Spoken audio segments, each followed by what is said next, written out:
Welcome everyone to Almost Cancelled. I am Peter, that is Terra, and we are going to talk about Star Trek Discovery, Season 3, Episode 9. It's called Terra Firma, Part 1. So, full spoilers for the episode as always, and we have a two-parter on our hands here, which is... Has Discovery done a two-parter before? I mean, the first one's kind of a two-parter. It was aired together though, right? It was aired as like a 2-hour episode. So, I mean, maybe they haven't, I've just forgotten about it. But in terms of actually calling something part 1 and 2 like this, I don't know if... you don't see it as often in TV anymore, so it just stuck out to me. Yeah, I mean, since shows are already continuing from the last one each time. Yeah. I get why they've done it with this one, though, because it does kind of take us to the mirror universe and then leaves us there at the end. We're not done, so... In fact, Yeah. I would go as far to say it barely has an ending, and that's why it's a two-part, because this one just kind of suddenly stops. I mean, look, it's not that sudden. There was a bit of a cliffhanger to go for it, but it definitely does feel like halfway through a story. So, yeah, this is all about Giorgio, as you would expect, given her build-up recently with the sickness.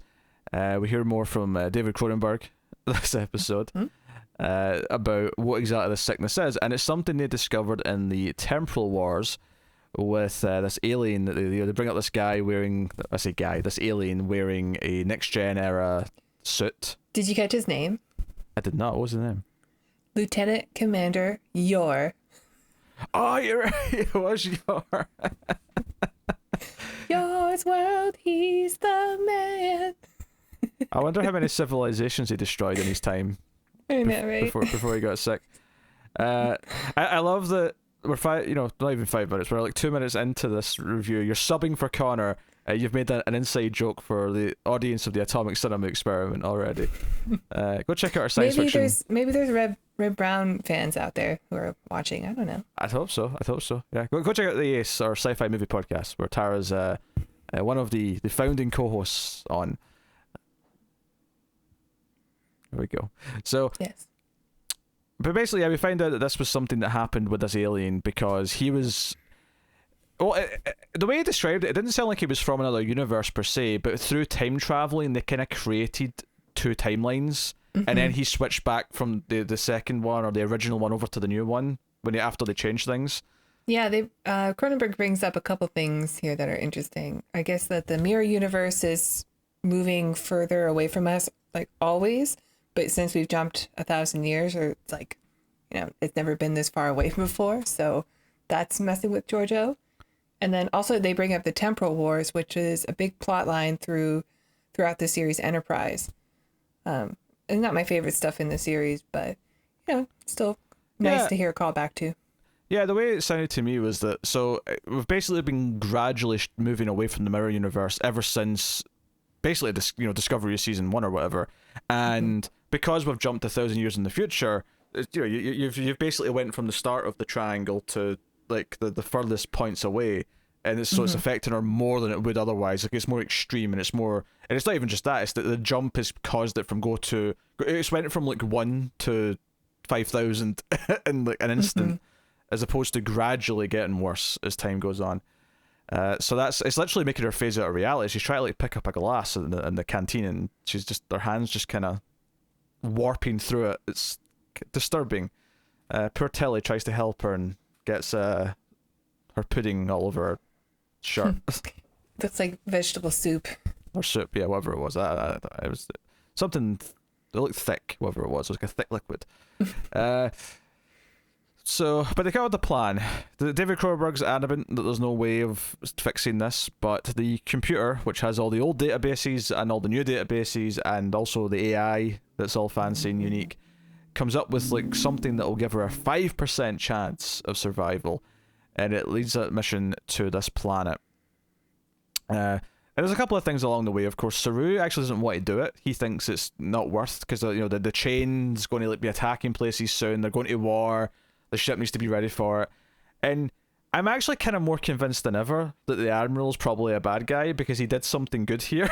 Like, now I'm like, no, this is a red herring. This is a swerve. I don't know. He might be a not so bad admiral. Oh, I don't know. I almost got the impression he wanted the Discovery out of the way, because when he says, no, we'll deal with the change for the time, I'm like, wait, you want them gone because you're up to something that Discovery's not going to approve of or help with. That's what's going on. Oh, maybe. I mean, I might Maybe be you're wrong. right. I may be wrong, but I don't trust him. I don't trust him. That's all I'm saying. He hasn't really given me anything to be like, I don't trust him yet. He's always scowling at everyone.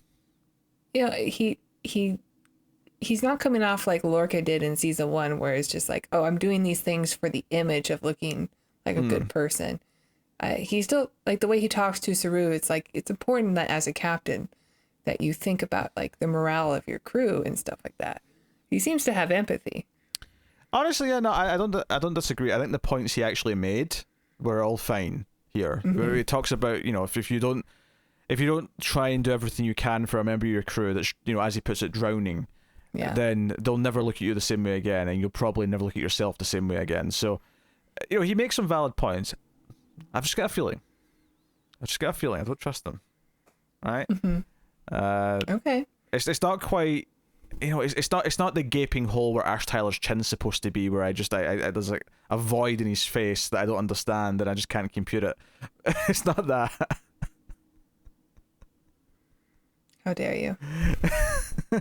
It's so funny. There's so much talk of Lorca in this episode because they're in the Mirror Universe, but they clearly don't have like Isaacs, Jason Isaacs to play him. So do you think he's going to show up in the next one? I mean, he could. Maybe they're saving him, but they talk about him so much that I was getting that thing where they're talking about a character a lot, but they can't show him, so it feels a little bit jarring. It's like, yeah, okay. There's a reason why there's a lot of talk and not a lot of show. Maybe they're saving him. Who knows? Maybe they are. Maybe they can only pay him for one episode, so obviously maybe part 2 makes more sense, and that's fine.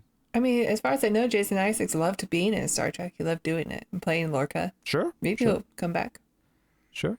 But we get so despite everything I've said, and before we get to the rest of it, because the real meat of it, of course, is once we go through the door into the Mirror Universe, which is not just the Mirror Universe, it's the Mirror Universe in the past. It's the day that she kills Michael, like her Michael originally, and that's when her and Lorca tried to like double cross her, right? So we go back to that day.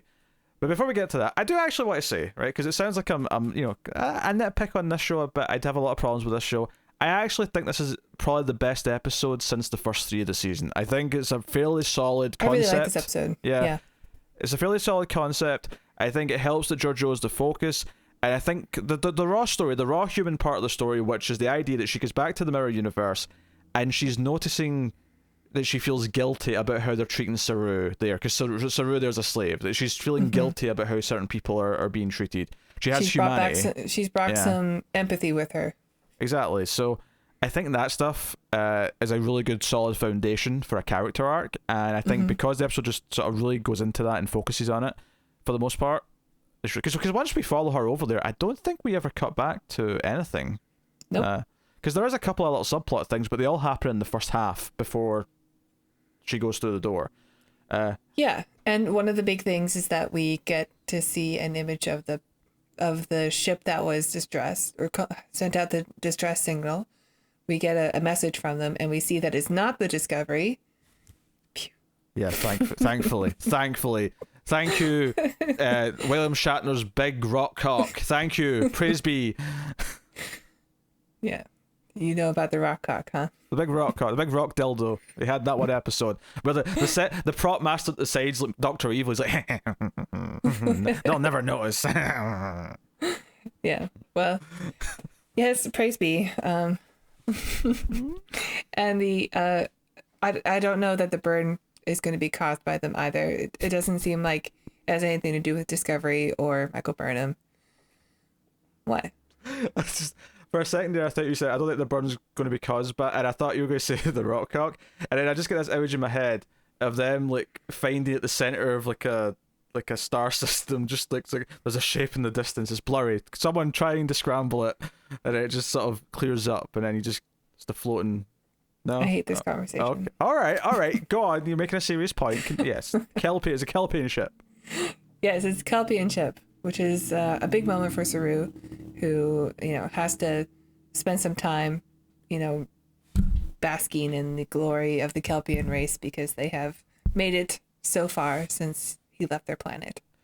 Yeah, that was one of my, I wasn't in love with those episodes, but one of my favorite things of that episode where they arrived at the fleet was him finding out that the Kelpians had joined the Federation. That was a big moment, and it worked really well. It was a little bit hurt by the fact that the other character later on in the same episode had the exact same moment, but his moment was definitely the much better of the two, and I like that they're kind of still playing at that a little bit. The idea that, so they were a vital part of this, and obviously they're going to go out there and look for this ship, and they're going to like search it and find out what happened, but right. But yeah, so that was the big thing. For the most part, Adira's still feeling crappy about Gray. It's not really a plot in this episode; it's just one conversation that leads to the information about the ship, which then leads to Saru's scene. So that's basically it. Other than that, the first half has, Saru saying goodbye to Giorgio, and actually there's like a proper handshake moment. Tilly admits that she's been kind of good for her and hugs her, and her Giorgio being hugged is kind of like, oh, this is weird. I don't know how to respond to this. Yeah, she allows it to happen. Yes, she allows the hug to happen. She does try and get Michael to kill her.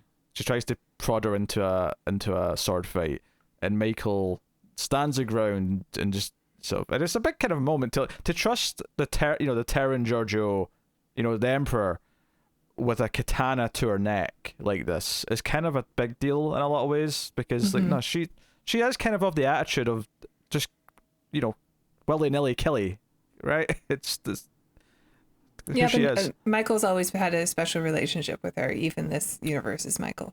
This is true. Yeah, this is true. And one of the things is when they're landing this planet, because it's just Michael and Giorgio that go down, is that there's very intentionally a lot of similar visual callbacks to the very first episode of Discovery, because the opening of Discovery was them walking through out of the desert. Here it's the snow, but a lot of the shots and them walking together, all very similar. They're very clearly trying to harken back to that, almost as if they're trying to tell us that, assuming Giorgio survives this and is fixed by the end of this two-parter, that this is almost the start of like a new Giorgio who, she'll be, not literally, but effectively thematically reborn, and she'll be on like a new path, and she won't quite be the original Giorgio again, because she's not just going to become her, but she'll not be Terran Giorgio anymore because she's changed too much, and we'll go from there. But it depends if she actually lives. Yeah, plus it's like it's a bookend of Michael's relationship with Giorgio, because that scene happens right before she betrays her Giorgio from the Prime universe and causes her death. Yeah, you could also... This is also her saying, like, this is the end of our relationship. Goodbye. Well, yeah, that's assuming she dies. You could also say it's just foreshadowing the fact that what we're about to see... Because what you said there is that happened right before the end of the relationship with the original Giorgio. The idea here isn't so much that it's ending this relationship with this Michael and Giorgio, it's just that it's teasing that we're about to see another version of the end of a relationship of Michael and Giorgio, because we're going to see the other Michael with this Giorgio and see how that actually played out. How it didn't play out, because things might change because things are different this time, because Giorgio seems has the knowledge. Although it definitely felt like as it went on that she didn't, like, she definitely knew stuff at first. As the episode went on, I was starting to like doubt if she still remembered things, because it felt like she was really getting into character, and then there'd be like a little moment later I was like, oh no, she still has the empathy, it's still kind of there. It's just Yeah, there were moments. I really liked Michelle Yeoh's performance in this. I like when she first shows up that she's comfortable. She immediately she sees her Michael and she says it's so good to see you, or something like that, and you believe her. Like, this is the Michael that she wanted.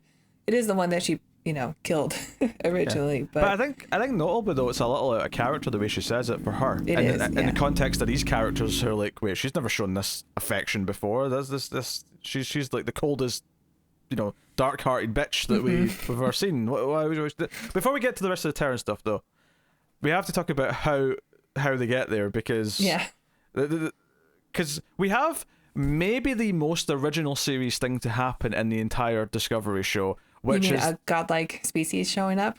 Yeah, speaking in riddles. Because I was getting a little of a Q kind of vibe from this guy. Obviously, it wasn't exactly like Q, but just in the sense that he was this chubby guy smoking a cigar, reading the newspaper. who just spoke in riddles and said that she has to go through the door. Dad jokes. Yeah, and some weird dad jokes. Yeah.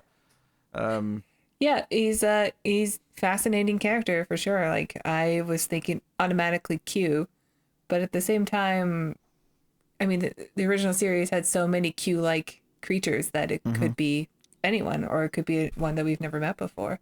If anything, it's actually kind of weird. I mean, well, this counts now because it's now in the future, but it's kind of weird that as the Trek shows went on, that these appearances of these godlike beings kind of started to slow down, and I don't think were as prominent. I mean, there's still obviously Q in Next Gen, but Next Gen definitely doesn't have as frequent appearances as the original series. And I'm going to assume that as we go forward into like Deep Space Nine, that Deep Space Nine is not going to have a ton of godlike characters just popping up. I mean, not really. I mean, it's odd that you phrase it that way though, because there is like a godlike alien species that live in the wormhole, but they are the gods of Bajor throughout the entirety of the series. It's not a it's not really a spoiler. But they're not a one and done who just pop up for an episode, and there's another one and done who pop up, 3 episodes later. Q shows up. John Delancey shows up, and he shows up in Voyager a couple times. Some of the best episodes of Voyager or some of the best Q episodes even are in Voyager. Yeah, and there's an episode in Voyager, the one where Garrett Graham's in it. Nice. Yes, go on. But they get the Q. We actually see the Q continuum in that, and they like send their information around via newspaper. So this guy was reading a newspaper with. Maybe it's just coincidence, but probably not. That's a fair point. But even Q showing up in those shows, he's a pre-established thing at that point. He's not just a random new thing. So it's kind of funny how definitely the Star Trek mythos has definitely moved away from it. It's not like it's not like any of the J.J. Abrams movies decide to do one of those types of characters. Where was Star Trek 2 with we got Khan again, but where was the godlike being? Where was the one who could just click his fingers and make things happen?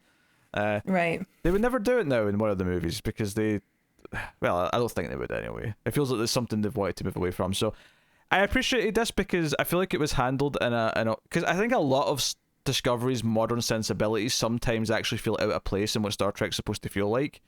The Dutch angles, the quick cuts, all these things.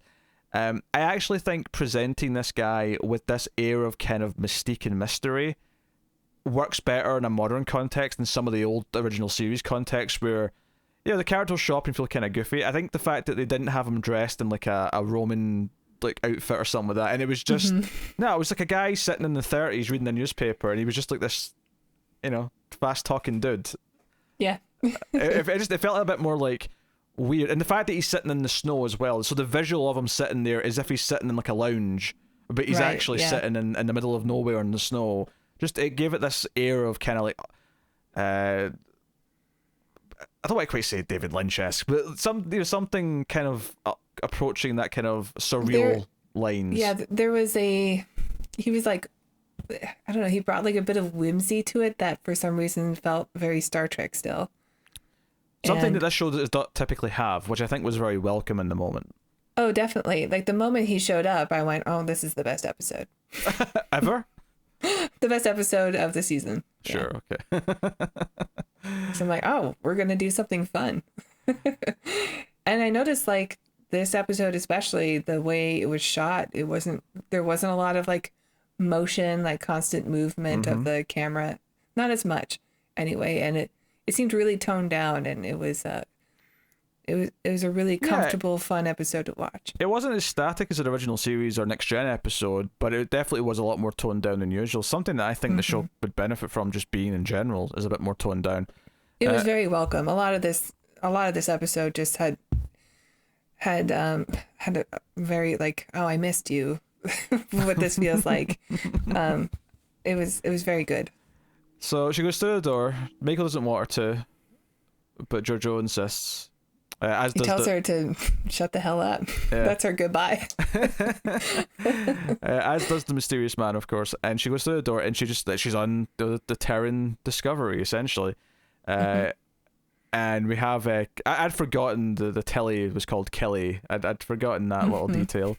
We see Giorgio even brings it up in the beginning of the episode. She calls Tilly. The funny thing is, though, is I didn't even get that was a reference to her version. I just assumed that was her cracking a little stupid joke. Yeah. I didn't get Because that. that's foreshadowing. Yeah. So yeah, fair play on that. But she's off. For a second, she's kind of confused because she's like, "Wait, what just happened? What, I'm here? What?" And she's like, "Oh, this is this state. Oh." And they build up to Michael because there's a whole thing where she goes, she hears from Kelly about like plots against her. She goes to the canteen and everyone's playing stupid games. And do you know what the thing is? Every time we do a Mirror Universe episode of any of the Trek show, I always forget until they do it that they basically do a straight up Nazi salute. Like I always forget. It's so weird seeing all these actors doing this all of a sudden. I mean, it was established in the original series. So. Yeah, canon. It's always this moment. It comes rushing back to every time I see them do it for the first time in an episode where I've not seen them for a while. I'm like, oh wait, oh yeah, they do that all the time. That's so weird. Mm-hmm. But yeah, but now she sticks up for Saru because Saru, they're going to cook him because they eat kelpians. Yeah, there you go. Yeah. Well, it's Michael's slave. Also, so yeah, it's she's gonna take him away because he overstepped his boundaries by talking to, I think it was the dead security officer, the female from the first season who gets eaten by the tardigrade. Because I remember in season 1 that was kind of weird how she died off because I felt like she was been set up as like maybe like the fourth main character and she got killed off and then we didn't see her and then at the end of the season when we went to the Mirror Universe, oh she's back, we're getting Mirror version of her. Okay, all right. Yeah, the one that had the hots for Lorca. Yeah. But and then so yeah, it's Michael is going to send Saru to the chopping block because he spoke to her without being spoken to or something. And then Giorgio just stands up and says no. And it causes the whole room to like stand still. And then she kind of tries to justify it in an evil way. She's like, no, I'm going to make him even worse and I'm going to blah, blah, blah, do this, do that. Yeah. But she kind of casually reveals she knows like the words for his life cycle and rituals, and he even acknowledges that if others knew that you knew that word, like they'd see you as weak, kind of thing. Like they have this conversation, and it's this really interesting idea. And this is the stuff that I really liked, is this idea of this Giorgio who still thinks she's a complete badass, who still thinks she's like evil and doesn't care about anything, is starting to be like, wait, no, I just shook hands with this person, this alien on the other world. I can't just sit here and let him be killed like he's nothing. As much as I would like to think that I have not changed, I clearly have. Yeah. So it's amazing what like empathy can do to somebody, even the most evil person in another universe of all evil people. Yeah. So it's really good stuff. We end up the Stamets gets killed because he actually tries to do the assassination for Michael later on when she's making a speech. During the big reveal of the Karen. Yeah. So she makes a speech. The episode really ends with her sort of turning to Michael and arresting her. Not killing her though. Almost killing her, but not quite. Yeah, so she does the same thing that we saw in the previous universe where she puts the sword to Michael's neck, but it doesn't kill her. Yeah. And but they established earlier, Michael says like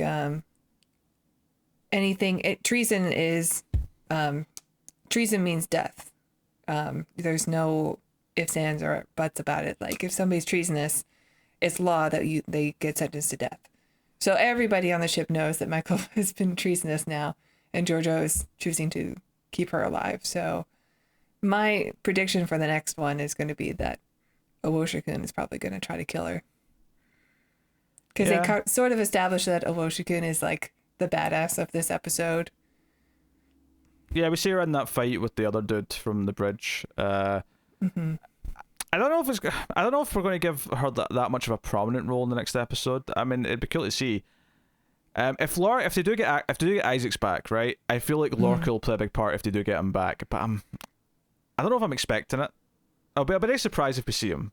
Yeah, definitely. I don't know that I'm expecting it either. Yeah. But it would be cool. It would be cool. I would like to see Lorca again, as a fan of season 1. One of the things that's brought up earlier on, and they kind of spilled this out, so it's not like a good bit of analysis per se, but I think it's worth mentioning here, and kind of why Giorgio makes this choice here at this point in the episode, despite knowing how it's going to be looked upon. There's this parallel between them where Giorgio feels guilt, even though she doesn't process it and see that that's what it is, for killing Michael. So her relationship with our Michael is about atoning for that in some way, even if she can't admit that to herself. And alternatively, Michael's whole thing is that she failed to save Giorgio and she was responsible for her death, so she's trying to save this Giorgio. So they both feel guilty, one for not saving and one for killing, which is kind of similar thing, but not exactly the same thing, obviously. Right. So there's an interesting kind of like, it's almost like a, not symmetry, but like rotational symmetry. It's like a playing card, like so it's like a symmetry that's like turned. Sure. Yeah. Yeah, I know what I'm trying to say. I'm forgetting the actual term for it, as like my high school math is failing me here. It's not mirror, right? It's not a mirror symmetry. No, it's not mirror. No, mirror is just normal symmetry. Turn symmetry is where you sort of yeah, like if you put a mirror halfway up a playing card, it wouldn't like look like a normal playing card. It would yeah, because both heads would be facing the same way. Right. Yeah. I just said that because of the mirror universe, but okay, you're making a joke. I'm sorry. No, it's all right. I didn't get it. Well, I mean, it was wrong, so I don't blame you. Maybe you get like one of those fancy mirrors. You get like the fun house. Maybe one of those could do it. Maybe. I don't know. Or like a reflection in a spoon, a curved mirror. Yeah, okay. Yeah, there you go. There you go. But yeah, I'm sure there's some sort of prism that can do it, where it just bounces it back a couple of times and shits it out. This is not the important point, though. I mean, that's the thing. The episode just kind of ends here when she says, "No, we're not going to kill her. We're going to, Yeah, but I mean, it keeps showing Owoshikun and her reactions every time Giorgio does something that is not Terran-like. It does. I feel like it's showing a few of the reactions, though. I feel like Detmer's also been cut too. I think it's just showing us like a lot of the characters that we know. I mean, maybe you're right, because she does get... Owo does definitely get the most out of all these characters that aren't Michael or Giorgio or... and she beats the guy up, so I don't know. I think maybe they're setting that up, but we'll see. I'm usually wrong about my predictions. I mean, I think... Maybe she does try it. I can definitely see her being in a fight scene because they've established her as a good fighter. I could definitely see her like maybe fighting Giorgio or even fighting. Maybe good Michael ends up jumping through and helping. I don't know, and she ends up fighting her. I could see there maybe being a fight that way. Yeah, I mean they usually have to bring Michael in. It was I did enjoy seeing Shaniqua Martin Green play the evil Michael because we never really got that in the first season. We never got to see Mirror Michael. No, because she was already dead, so it was kind of a thing when she popped in. She plays evil well. Yeah, seems like she's having fun with it. And obviously, because she has completely different hair now, it really... as soon as she walks in, it's like, oh shit, this is not our Michael. This is a very different Michael. So, it differentiates it, and they obviously had fun like dressing the ship and doing all. I mean, they had a lot of the costumes from season 1, obviously, but getting to return to that and doing all this stuff. I liked the design of Emperor Giorgio's like ceremonial gear, the big cape, and then the big crown that the engine of the Charon is like shining through. It was a good screenshot.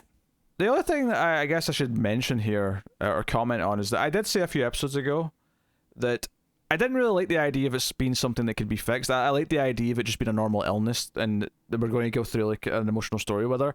I will say that while this might end up fixing her problem, and it is a science fiction-y problem she has, and it's something they can fix with some sci-fi magic essentially.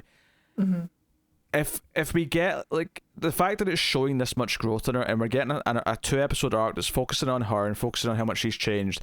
And the idea that we've taken the coldest, like, most evil, vicious bitch that's existed in 2 universes, and we've given her empathy. If we can actually pull that off, where I feel like if I have that moment next episode where she really sticks up for someone, and she's already kind of done it a little bit, but when she really sticks up for someone, maybe in front of the crowd, where she's not going to hold back anymore, or if she like sacrifices herself to save people or something, like I can definitely see it being worth this trip and being worth the story here of it being fixed and having the new Giorgio afterwards. If anything, it's almost like this is the story we have to go through to build someone who then can start actually being more of a, yeah, still have a bit of an attitude, still be someone who argues with everyone and is a bit of a smart ass, but is actually someone who will stand by the other crew members, and we can trust her to actually be on their side and not always be, secret agenda that she's going to do something wacky. She's not the wild card anymore.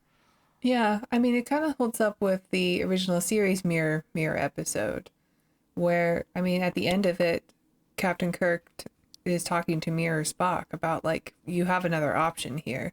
You don't have to live in this type of universe. I mean, just look at us. We live happy, healthy lives together by being nice to each other. And then Mirror Spock says, like, I'll consider it at the end.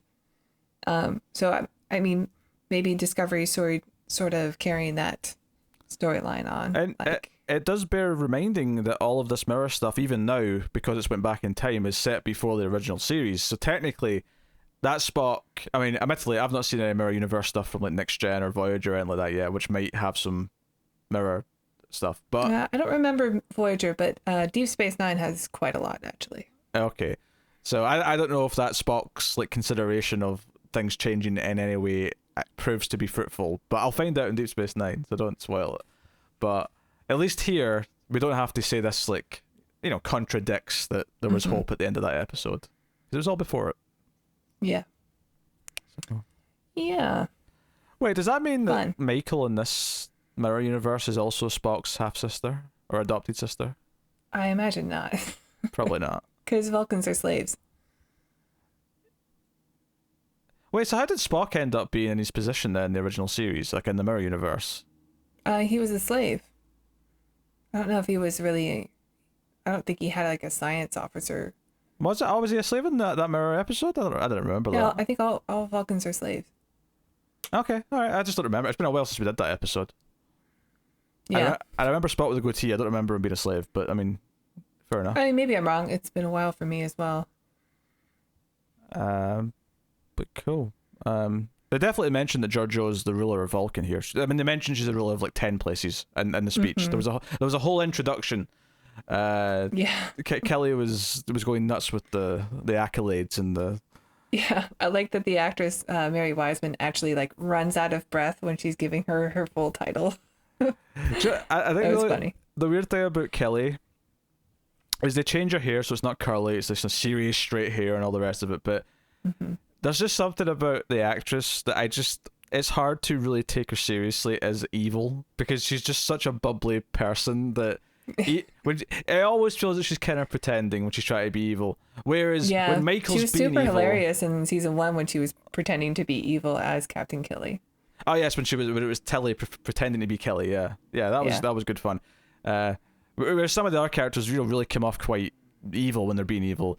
Kelly is like, oh, okay, all right, I'll accept it, but I can kind of tell you're not this evil. But it's okay. It's okay. You're faking it. But that's part 1.